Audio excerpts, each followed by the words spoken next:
The Kettenkrad, and I must thank everyone for telling me that I did have this part on backwards. I think what I did is after I got it all assembled, I think I just laid it on here and then walked away and then came back and turned the camera on and kept on going. But anyway, this part should go like this, and that should be the correct way for it. But one thing, this kit is old and a little bit warped, so what I'm going to have to do is it had some basically locator pins on the sides here, and I whacked them off, and what I'm going to do is get them glued on and get that clamped together like so, and then it'll be good as new. The back here, which I got most of it assembled, it's just the back seat, which it's minus the black parts, the cushings. If you can see right here, it's actually warped, and it's from the actually the locator pin there. It's supposed to fit in the side, which what I'm going to probably end up doing is just whack that off, get that flush, and just get it straightened out is what I plan on doing. But anyway, that's pretty much all I got done on that. But I do thank everyone. That's why I always like to do videos, because it gives me an extra pair of eyes. If I miss something, if someone else sees it, we can get everything built correctly. Right now, I'm going to, if you look right through here, let me get the other light on.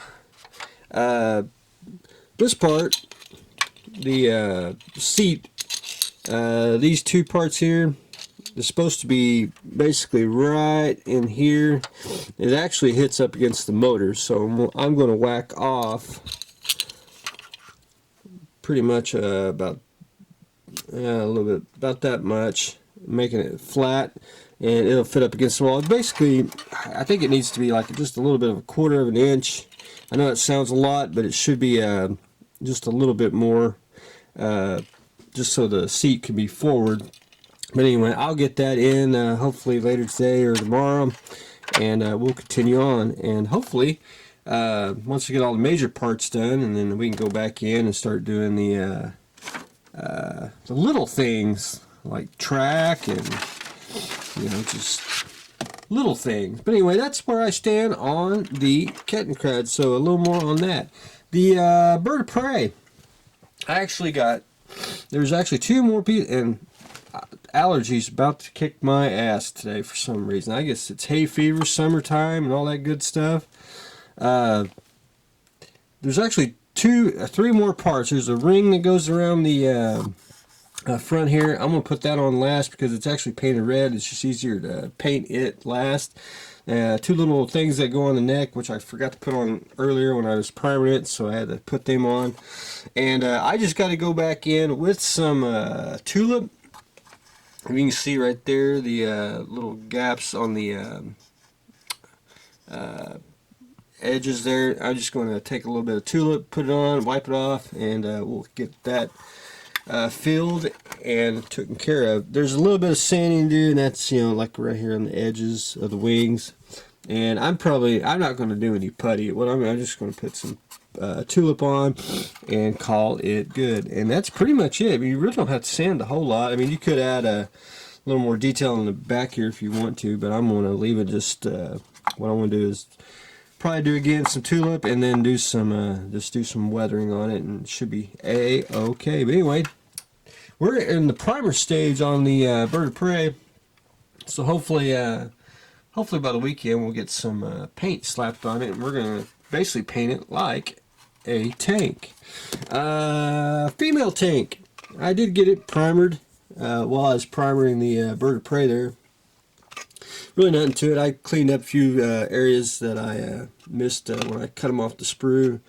And so we're ready to paint it the camo colored that's on the Airfix box. So once I get the base coat painted and camo on, then I'll put the track on, then we can start weathering it all at one time.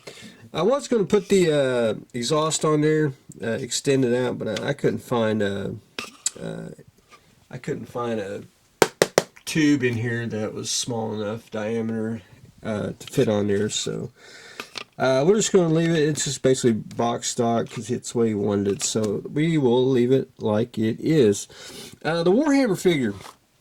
I know a lot of people don't care for it because they say, you know, air bubbles and there's some defects, but I didn't find any on this. All I found really was a little bit of flash on the figure, and that was pretty much it.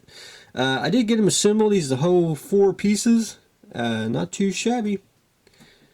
I think he looks pretty cool. I should have probably maybe left the shield off, but I want to make it difficult when I start painting it. So I'll probably start painting him this weekend.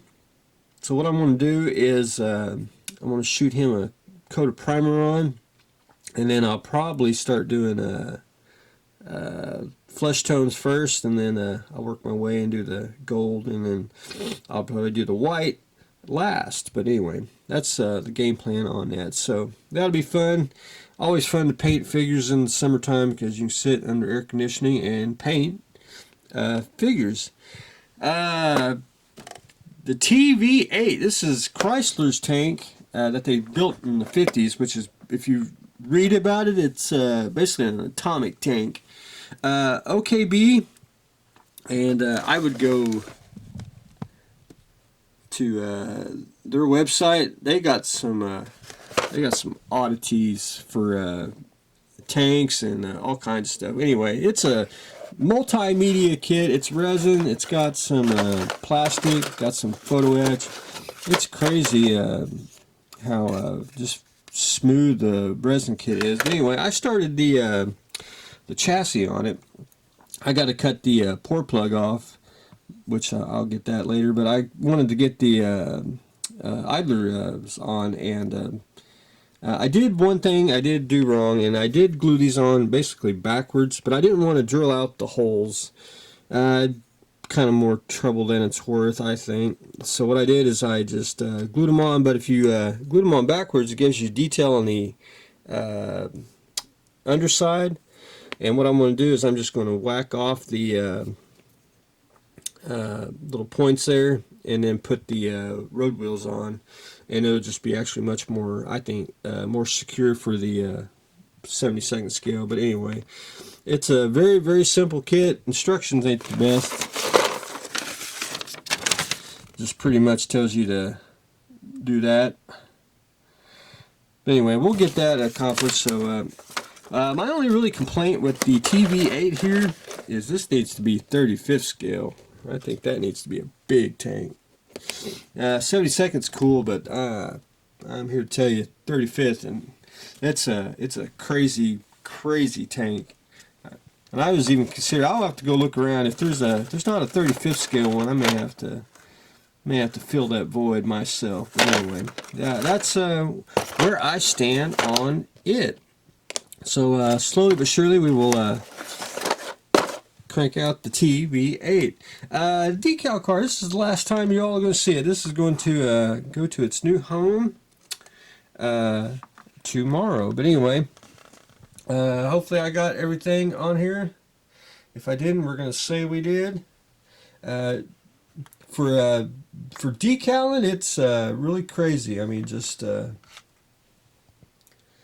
it's a lot of decals, but not either. It's just one of those things that, you know, it's unique and different all at the same time. But anyway, I wanted to show that one more time off. Got the canopy cleared out so you can see right through it, and we are ready to go on it.